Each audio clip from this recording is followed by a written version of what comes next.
Thank you very much. First of all, I'm really sorry about this delay. It was totally my fault.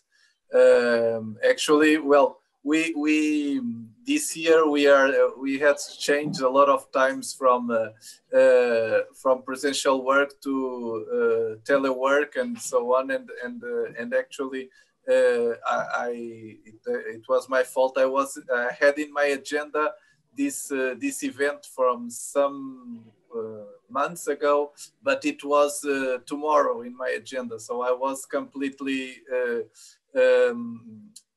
convinced that it was tomorrow, and only this morning when Ana Paula called me, I was really upset and shamed because I noticed wrongly in my agenda some months ago, and then everything was organized for tomorrow. But thank you very much for for your patience and to give me the opportunity to have this in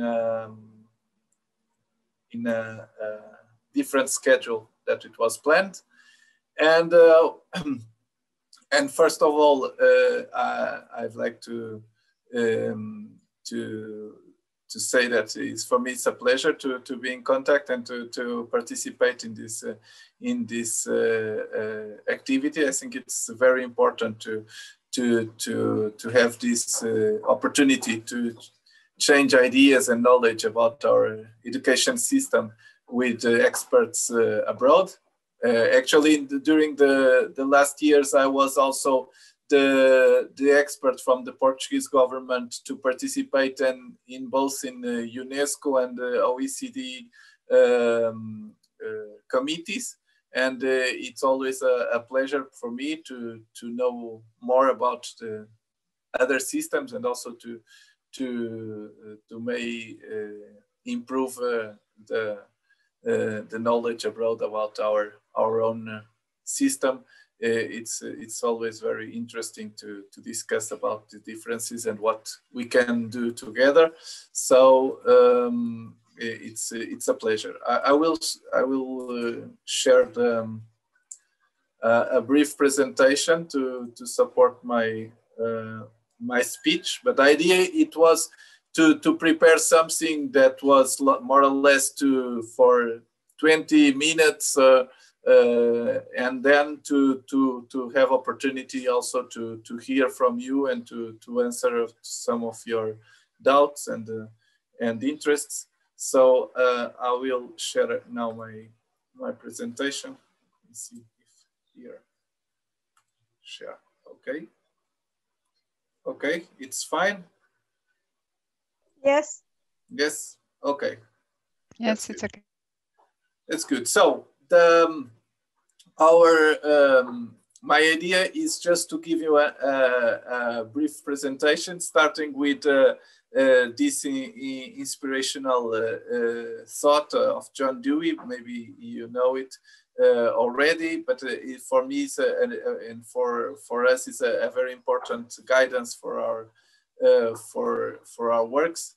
And he said that education is not the preparation for life; it is life itself. So this is very interesting because many times when we think about schools and the education system, we are thinking about something that is preparing students for further life. But actually, we have to think that for students and both for teachers and including for parents, it's life itself. It's not just a preparation, but it's what is happening every day, and it's part of our daily life. So this is also focused on the 2030 agenda of the United Nations. It's our main reference in terms of policy of educational policies, and especially the idea, the SDG 4, to ensure inclusive and equitable quality education and promote lifelong learning opportunities for all. As you know, this means a very concrete commitment with inclusion and equity as a cornerstone of the agenda of a transformative education. Since we know, at least in countries like Portugal, that this was not our starting point, this is not our tradition in terms of our education system. So actually this means a transformational agenda on our institutions and the way we practice education. And obviously also a commitment against exclusion and segregation, as it was in the Incheon Declaration. So the constitutional framework is always also a reference, and our constitution is very clear, saying that everyone has the right to learn, assuring in the state equal opportunities to access to school and success in school. Obviously, this is this came from our revolution, our democratic revolution in 1974. And actually, there was a very big shift in the education system in Portugal, starting in the 70s after the revolution, and then improving in the 80s, in the 90s, until now. But obviously, this is also an ambition and a goal that is not totally achieved yet. So this is something that we have to think every day to how to achieve it. Especially regarding the success in school, as we will talk later. We were quite successful in assuring everyone the access, but not so much in assuring everyone the success or the equal opportunities of success. Our education system, well, just a brief note to say that we have currently an education system that is composed by preschooling, and actually one of our policies currently is to assure the universal access to preschooling as a very key, a very important asset for the right to education for all. Then 9 years of basic education. So it's divided in 3 different cycles. Actually, the first cycle is a little bit different from the others because it takes usually in small schools with just 1 teacher per group, but they are part currently, and since the 80s, they are part of a basic education, 9 years basic education.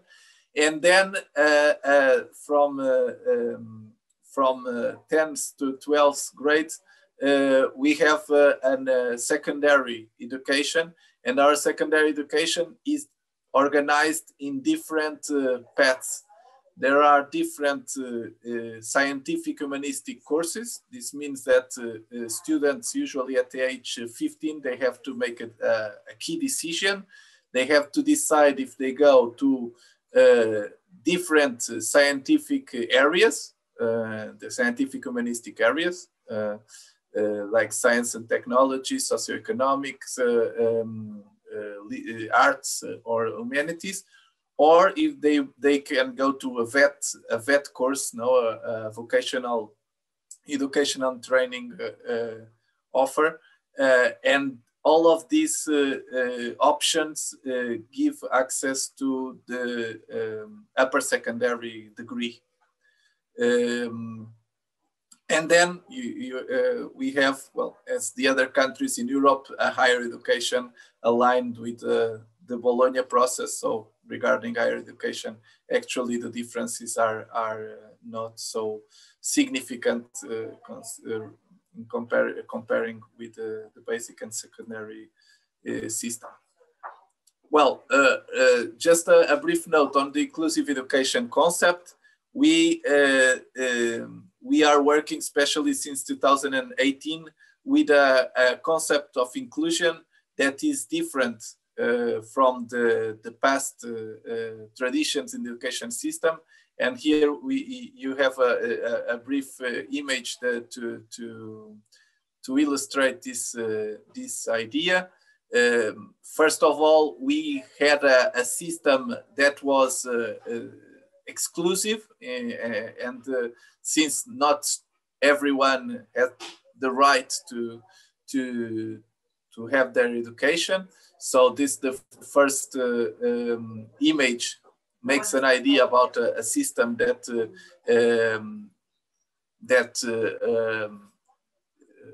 generate an exclusion, because those who were not successful in school, they were excluded, and those who didn't have economic opportunities or cultural frameworks, they were out of the education system. Then we developed a more inclusive system, but with segregated schools. Then we had an important improvement, integrating them, all of them in schools, but in different courses, in different groups, in different paths.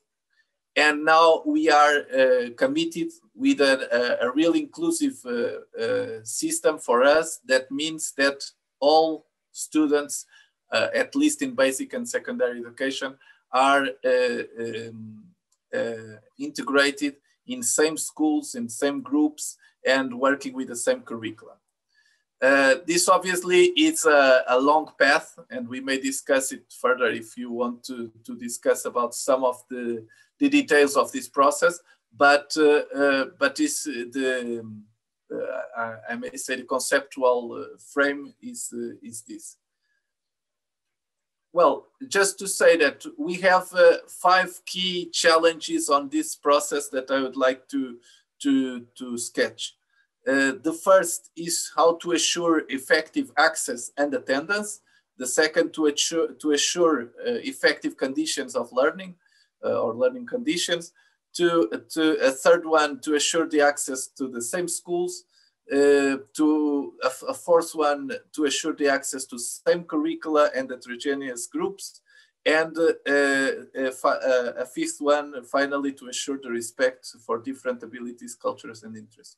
And I will talk a little bit on these 5 challenges, but focusing on a particular program that Portugal has developed, the education territories of priority intervention. No, so you heard before about them.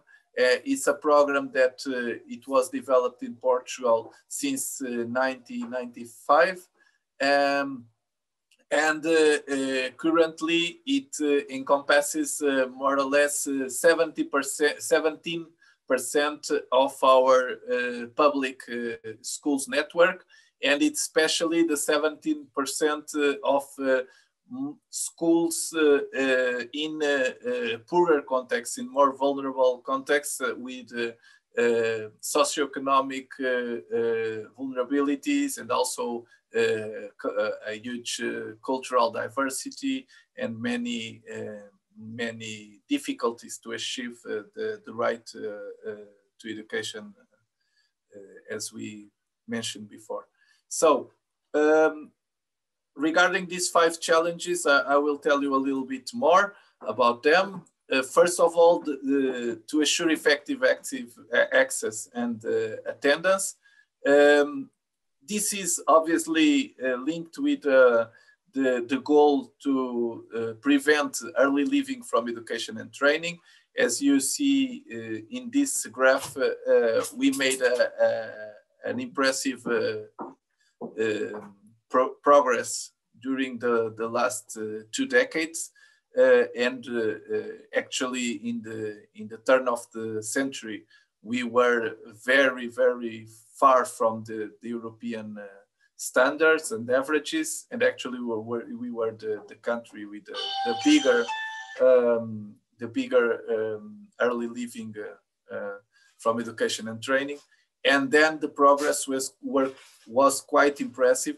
And obviously this was not only the work of the TAPE program, the Territories of Priority Intervention program, but it was a really important contribution, since the work that we developed in these territories has shown that there was a huge progress regarding to dropout rates. So we prevented many dropout rates through the involvement in socio-educative projects, through the direct economic support to families to retain students in schools, through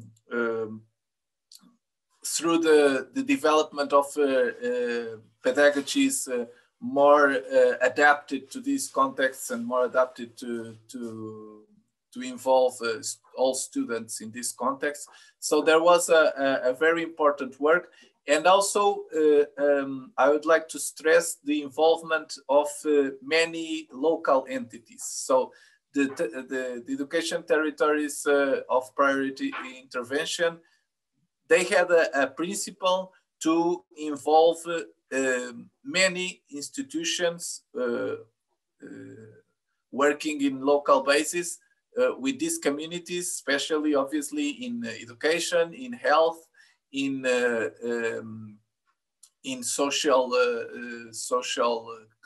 action or social care, also in the police and in the forces, security forces. And this involvement, and sometimes other, including there are many projects that involve other entities, for instance, in cultural areas, in neighboring associations.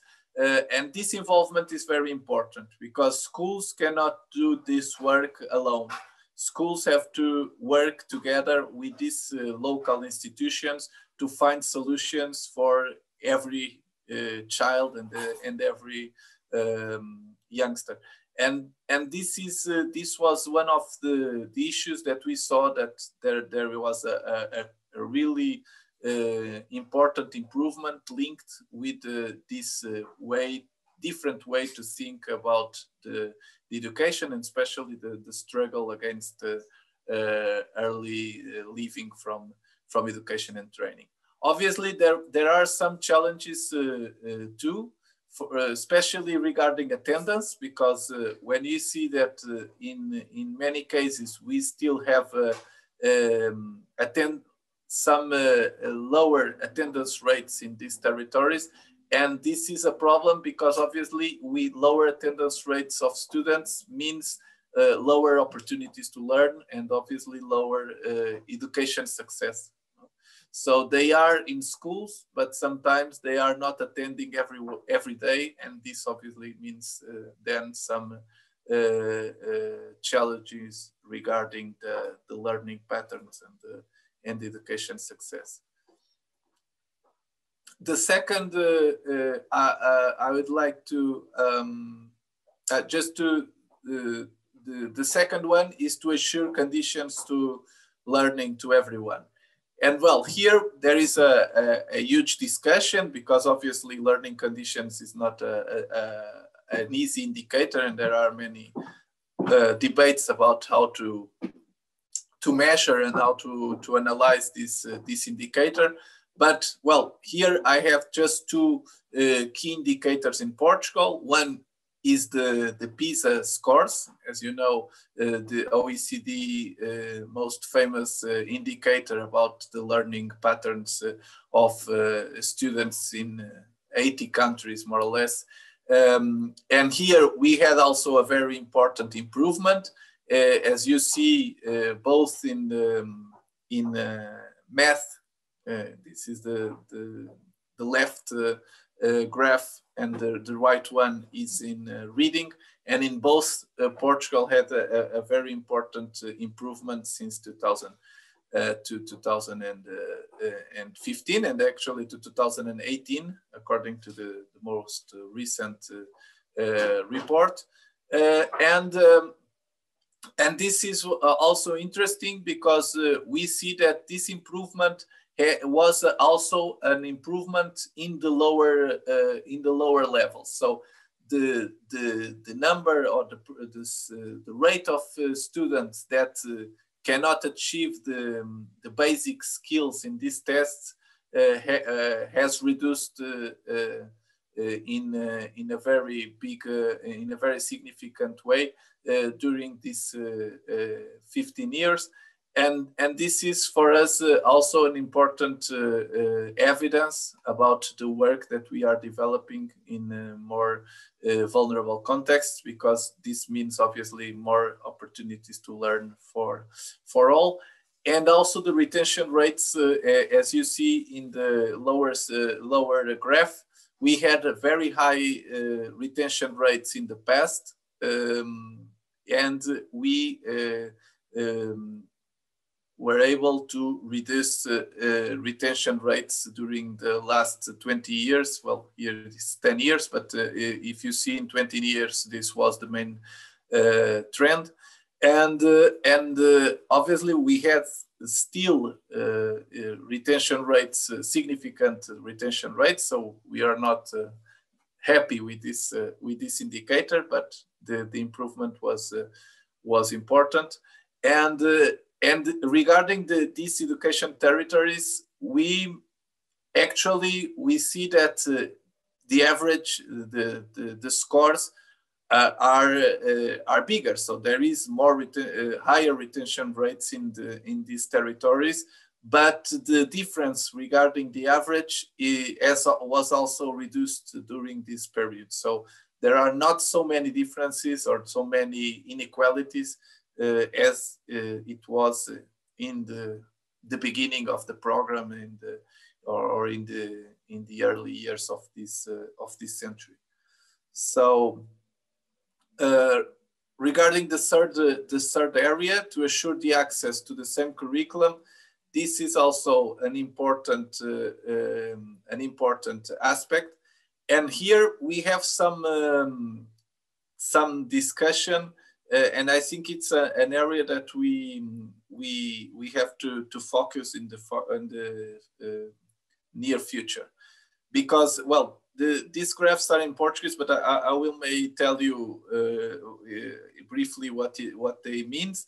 The left graph is the percentage of students from lower socioeconomic level in all of schools in the Lisbon municipality. So each bar is a school, and this means how many students are supported by our socioeconomic support program, our grants. This means that they are students from poor contexts that need some economic support regarding also meals, textbooks, and many ways of supporting. And what we see here is that there are schools where almost 80% of students are from the lower socioeconomic level, and there are schools with just 10% of students in this situation. And this obviously is the public network, because, well, when we see the private network, obviously there are some schools where all the students come from rich families. But regarding the public network, we see very significant differences. Part of this is related with the different areas of the city. Obviously, there are some poor neighborhoods and some rich neighborhoods, and this means that students are attending the school near their home, and obviously this generates some concentrations of richer or poorer populations. But in other cases, this is not the case. There are some cases of schools that have some differences, and they are not associated with their neighborhood. So this is something that we have to work, because we know that obviously students do not have the same opportunities if they are in the opposite social contexts regarding their schooling. So this obviously is more the case in Lisbon or in Porto. In rural areas, this is not so impressive because rural areas usually has 1 or 2 schools, and so the difference is not so. But in the cities, there is an inequality pattern, and this is something important. In the right, you have another graph, meaning that these are the students with special needs that attend regular schools. We would like that this could be 100%, but actually we have, if you see, around 1% of schools with special needs that are in special schools. We say special schools because they are private schools, but they are public funded, and obviously they have a bigger support to students with special needs, but they are aparted from the rest of the students, and this is something that we would like to avoid, and that's why this percentage is so low, but we hope in the future in some way we may lead to the 100% of students in regular schools. The fourth topic that I had is linked with to assure the access to the same curricula and heterogeneous groups. Actually, the upper graph means students, or the only graph that you see here, means students in the general curricula in basic education. This is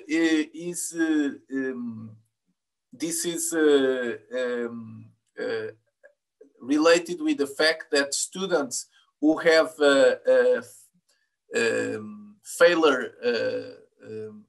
failure experiences and are in risk of dropping out may be located in a special group within the regular school, but in a special group with a special curriculum. Obviously, this also raises concerns about equity and about inclusion. So our idea, obviously, is to try to prevent these situations to happen. So we would like that 100% of students could be in the general curriculum and in an heterogeneous group with all the remaining students. Still, this is something that is legal. Schools may organize these groups. They have to ask for an authorization of the education services, and they are accepted in some conditions, obviously, regarding the profiles of students and also regarding the pedagogic strategy that is planned or proposed to work with this group. And this is something that has some expression, especially in the third cycle of basic education. That means the 7th to the 9th grade, because especially the retention rates were very high, and then schools adopted this strategy. But for us, it is not the ideal situation, because obviously the ideal situation is to provide the opportunity within the same curriculum and within the heterogeneous groups. And finally, the last area that I would like to discuss, and it's probably the most complex one, is to assure the respect for different abilities, cultures, and interests. Obviously, this is something that we have in our orientations and guidelines, but is something that our schools have some work to, some room for improvement, some work to develop. There are some schools with very successful projects, and we may also talk about this. We have some very interesting good practice in many schools, but we have also other schools that are not so succeeded in providing this respect for different abilities, cultures, and interests of students. And here in the graphs, you may say that, first of all, these are two statistical data, but may be interesting, that the number of students supported by the special education services have been improved during the last decade. You see that now are more or less 7% of all students in our basic and secondary schools has a specific education project or individual education project. I was translating. This means that their work, their learning activities are adapted in some way regarding some specific, in some cases maybe reading, in other cases maybe about how they work, how they do the assessment, in other cases maybe they have some additional hours to work with a special needs teacher. Well, there are many options that schools may use, but more or less 7% of students in our system are supported by some of this measure. And on the other hand, in the lower part, you have a graph about the retention rates regarding the student's nationality, or the student's nationality. And here you see that obviously you have some difference between the Portuguese students and the foreign students. This difference has declined during the last years, but it's still significant, the difference. And if you see within European student or within foreign students, we have a significant difference between those who are from the European Union and those who are from other countries, especially from Africa and from Latin America. But now we have also many students from Asia, so actually are from all over the world.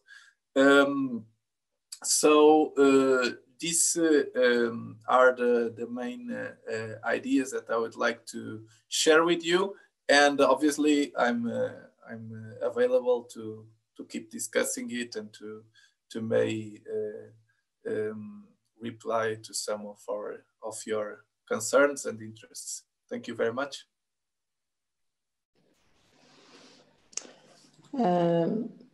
Thank you for your presentation.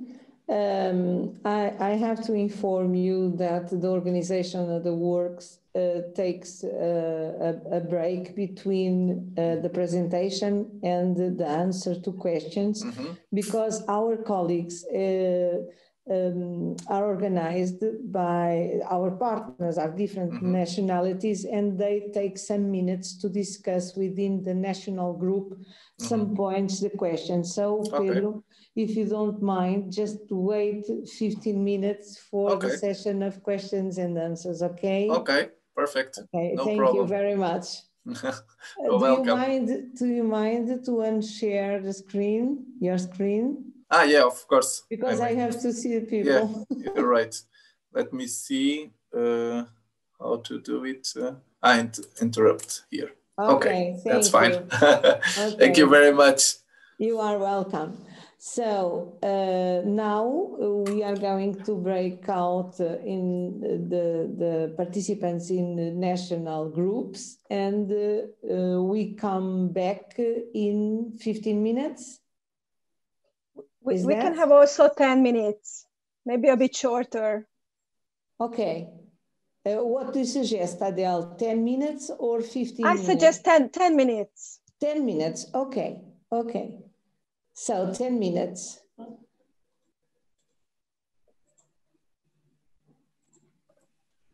That's fine. Okay. Okay. So see you in 10 minutes. See you in 10 minutes. Hello, everyone. Hi.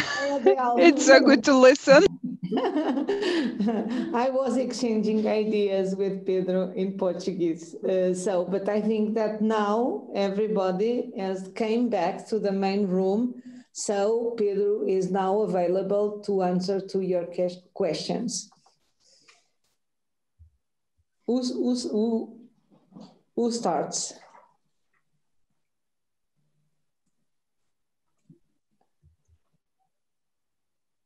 Please, Glenn, raise your question. Okay, very simply.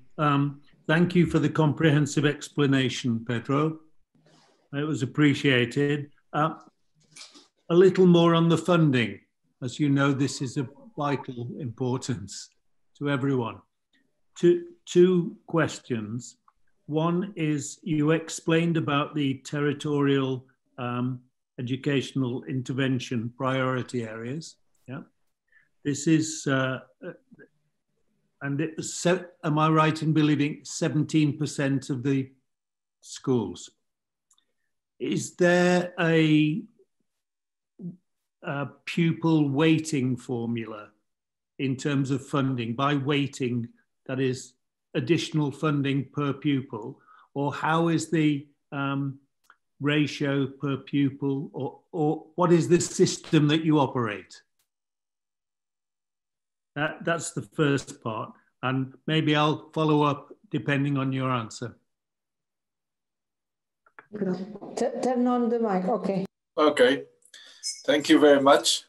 That's a very good question. And actually, there was some work with the European institutions and also more recently with the OECD on the school resources.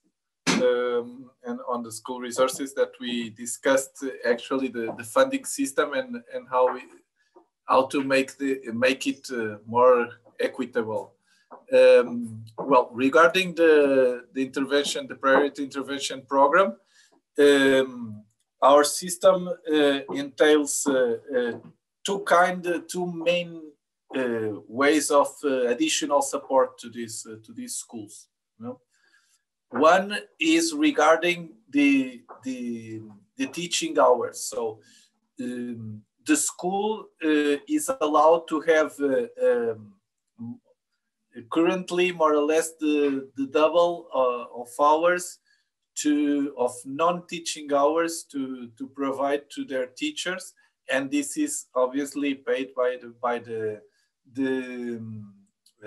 public budget. So the issue is that the schools in these territories has more teachers than a regular school. They are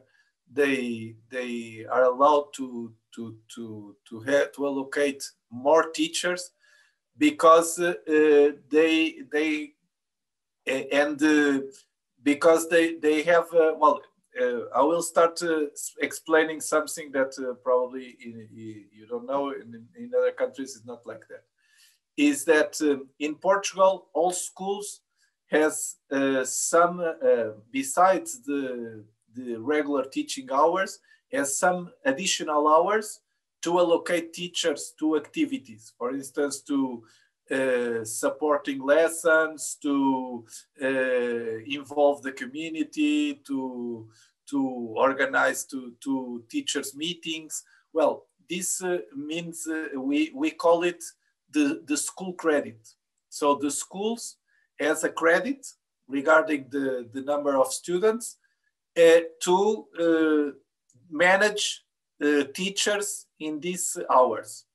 For instance, a regular school may have, for instance, 200 or 300 weekly hours to allocate. And this means that they may allocate to the teachers they want, and these hours are paid by the public budget.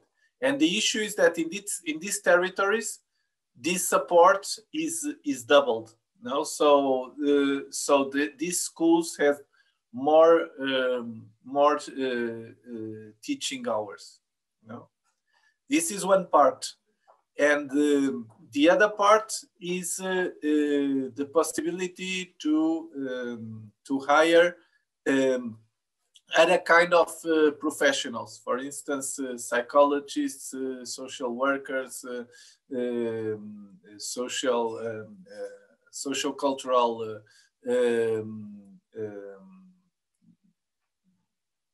different. Usually, they are or psychologists or workers in social education. Well, we may say it like this: some social workers, social educators, and so on.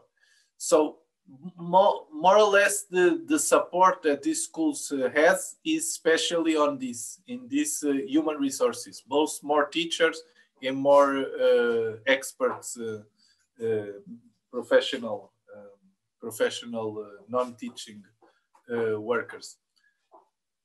But actually we are discussing this because obviously there are some concerns about, for instance, these schools should have also an additional support for equipment or to improve the buildings and so on, and that's insofar it's not the case in Portugal. So they don't have an additional support comparing with other schools. It's not part of the TAPE program.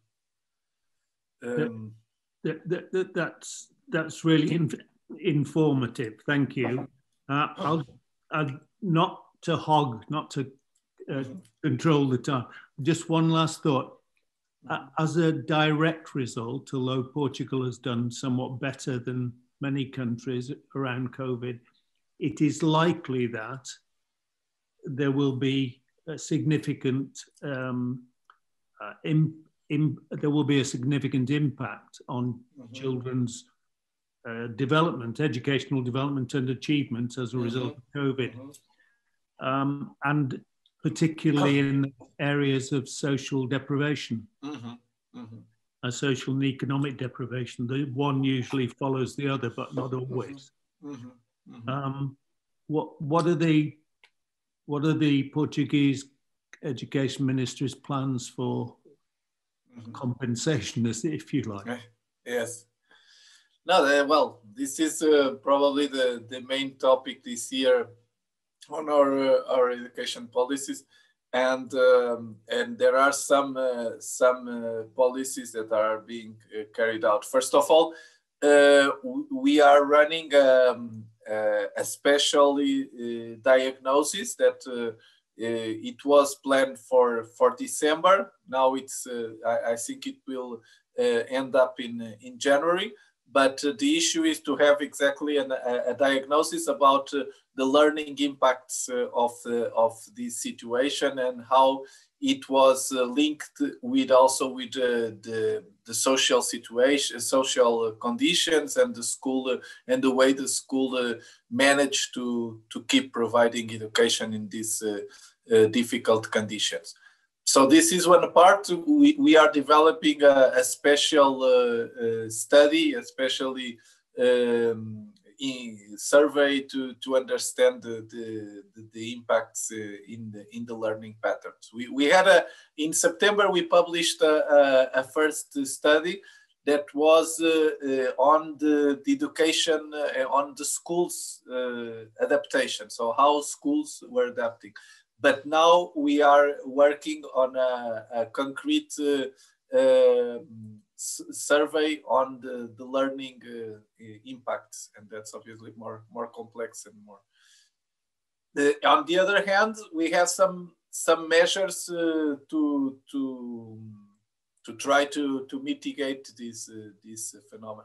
One is to provide computers and the internet connection to all students supported by the school social action program. So we have more or less 30% or 35% of students in the school social action program, and obviously in some territories, as you said, in some schools, as you saw it was 80%. In other schools were lower rates, but all these students will be supported with computers and internet connection to assure that, obviously, to prevent some difficulties in the access. But obviously, this is something that well, it takes time, and it's not it was not possible during the pandemic. And the other thing, well, I think it's interesting that in the first month of this year, schools were oriented toward just to try to catch up students that were in difficulty. So to try to each school had to make a diagnosis about the students' learning patterns, and all the months, the first months of classes, were devoted to just to recover some abilities, some knowledge that were not developed in the previous year as it would be expected. So this was also something that we believe that was important. And finally, to say that we have a specially fund for schools, and many schools, I think that more or less 75% of schools were applied in August for a fund for special projects during this current year, so 2020, 2021. And these projects are, we called communitarian and psychological support programs. So each school decided how the project would manage, but this means, for instance, to have some resources, especially some human resources, to develop a project with the community, or a project with a special group in the community that were mostly affected by the crisis. And this was a fund that I think it was interesting, and most schools applied, and the projects were approved. So these resources are already in schools, and we will see the impact of this program, but I think it's also something interesting. Thank you so much. Thank you.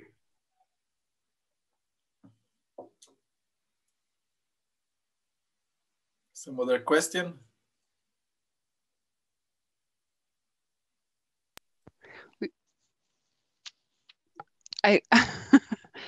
I'm learning this new expression that I don't want to hog the limelight. I heard that, but not with only the verb, but I like it a lot. So I don't want to hog, but we do have a few questions. I might only pose one because we are running out of time, and I want to give time for others as well. So we were just wondering about the curriculum, because you talked about it, and we are interested in the fact whether, or rather, how far are the curriculum free to change? We have heard about the 25%, but we want to know how far are they the same in different schools, and what breathing space are teachers provided to change those to the needs of the students, if you know what I mean. I'm trying to make it clear. I'm not sure I could pose it in the right way.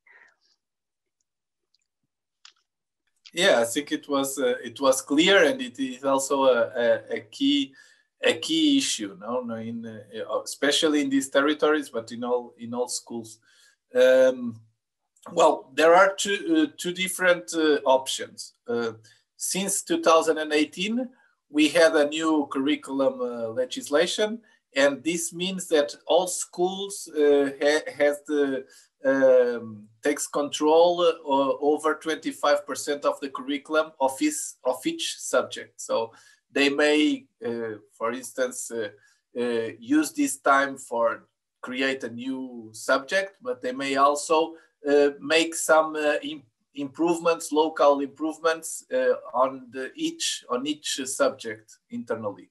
No, so this is something that for us is very important, because although Portugal is not a big country, obviously we have many differences between cities, rural areas, and the seaside, the border with Spain, and so on. And the idea is that schools may use this different contexts, to develop more adapted and more consistent local curriculum projects. No, so this is a main change. But obviously, when we see regarding, well, it is something recent, we don't want to make some conclusions. But insofar, what we see is that many schools are not using this 25% in a very consistent way. But some schools are doing that, and obviously this is something that takes time. So that's why I'm saying that, well, you cannot already take a conclusion. But we have also a new law on the innovative plans. So since 2019, and this is something that is even more recent, schools may apply to the administration to special projects, and in these projects, they are allowed to have more than this 25% of autonomy. They may use more autonomy to specific projects, but these ones have to be approved and supervised by the educational services, the national administration. And this is something interesting, because I may say that we have more or less 60 schools with this kind of projects, and are very interesting because they are innovative, and they may be also good practices for other schools to engage in the near future. So it's also an interesting movement, and we have very good experiences on this innovative plans program. And finally, to say that, well, for instance, the OECD made a report on our flexibility and autonomy curriculum program, and well, it is published in our webpage. I may share with you, but it's something that it's public. Yes, please. And one of the things, just to briefly say, that one of the main challenges that OECD find, and we also find as well, is especially in the secondary education, because secondary education is mostly focused on the national exams preparation. No? And so the autonomy and the flexibility is not being used, because most schools are concerned with the preparation of students to the national exams. And so this is a main constraint, because they want to be more innovative, but they are afraid that this may damage the scores in the national exams. No? So this is something that is more complex to deal, because, well, it's difficult to change the national exams, but it's something that we have to keep discussing and improving. Mm-hmm, mm-hmm. Thanks. Just one more thing, because one of our experts wanted me to make it clear. What exactly teachers, how do they make it happen that in a heterogeneous class, the same curriculum is taught? Mm-hmm. Mm-hmm. How do they reach that? How do they make it happen? Mm-hmm. Yeah, that's also a very important issue, because obviously it's not easy, and we don't want to have a system that the way is to make it very basic to everyone to follow, and then some students get bored or not improving their skills. No? So this is something that it's difficult to manage. We have one of the options is exactly what I was telling you about. We have around 8% of students that they have an individual project, and this is developed in a collaborative way between the regular teachers and the special education department. So they are involved in the classes, in the regular classes, but they have some individual program with specially, for instance, special tests, special resources, and so on, to be able to participate and to learn in its own situation. No? This is something that is being, I think, successful in many cases. But obviously, this is not the only way. So I think the issue is to. I was telling also that the idea of having, for instance, 25% of the curriculum managed by schools is not for teachers do whatever they want, but actually to try to find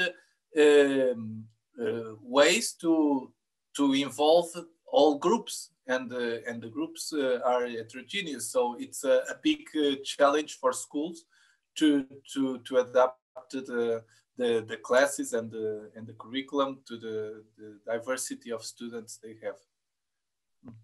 Thanks. Yeah, welcome. Yeah, I just have a quick question because Glenn basically asked what I already wanted to ask. Just for clarification purposes, what is meant by retention rates of students in the Portuguese systems when you have clusters? Sorry, what was the question? What is meant when you say retention rates of students in the clusters? Okay, good. The retention rates, well, as we are using, is when students in the final year assessment, they have a negative assessment, and this means they have to repeat the year. No, so actually it's an issue because except in the first year, since the second year, students may have a negative assessment, and then they have to be retained and to repeat the same school year. And that's a problem because our studies has shown that in many cases this doesn't improve their learning abilities, and actually is the opposite. It generates more problems in terms of, for instance, violence, in terms of many problems, and regarding the learning abilities, students do not benefit with this. But well, it's a long discussion in Portugal because it was a tradition in our system, and obviously we cannot just say that, okay, we from one year to another we avoid the retention pattern. So they are being reduced, and I think it's a positive trend, but we have a lot to do, especially on secondary education. Thank you. Welcome. I have one question. You mentioned in your presentation that there is some situation and occasions when you put students in some special groups and create these special or individual curriculums. Can you tell us some examples about these reasons? Thank you. Yes, we have, we have a difference between basic and secondary education, but in basic education, until the ninth grade, the main idea is that all students are in regular groups and in the regular curriculum. But it's true that schools are allowed to make some special groups, especially when students are retained. So as we were saying, they have a negative assessment in the final year, in the end of the year, and they may generate a special group to have a special curriculum. This calls, for instance, the alternative curriculum pathway, or in some cases it's a VET program. But there is a key issue that this program have to be approved by the national authorities, and then the students or their families have to approve it. So it's not compulsory. No, it's something that is approved by the national authorities, and then schools may invite students to participate. No, and then if they are younger than 18, their parents have to sign that they agree with this, and well, it's a special program. In some cases, it's a VET program because it has some experience to develop some occupation, no? some job in the future. In other cases, it's only within school, but for instance, is more focused in arts, or is more focused on in sports. Well, they have different characteristics. Obviously, they have to still have the Portuguese classes and the math classes, so they are not completely alternative. But yes, schools have more freedom to organize the curriculum to match the profile of these students. Mm-hmm.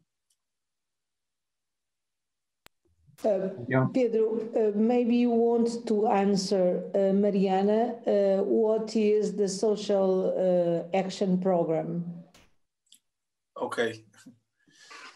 Okay, good. The social action program, it's a program that exists in Portugal, for instance, for many years, and this program is meant to support students from poor families. No, so the issue is that families that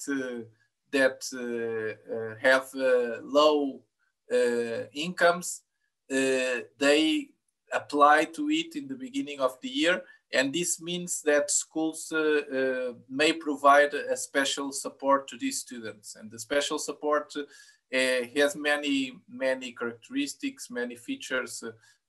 For instance, regarding the free meals, free education resources. For instance, now this year it means also computer and internet connection, free support to visits to other places, no school, how you call it, the transport, you mean? Yes, transportment, exactly, and some, for instance, if you go with students to a concert or to some exhibitions or so on, they are supported also to this, and also to students with special needs. Obviously, it's an increased support to participate in some therapies and in other activities. So it's a long range of activities that families and students may be supported because they come from a poor social background. Mm-hmm. Okay, we are running out of time, so maybe a last question to finish. Mm-hmm. If anyone have one.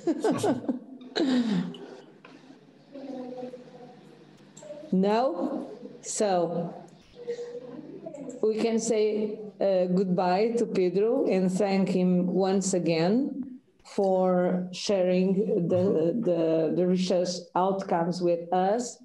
And let's move on, isn't it, folks? Thank you very much, and sorry again for the delay. I'm really sorry, but it was great to see you and to hear from you, and I hope it was useful.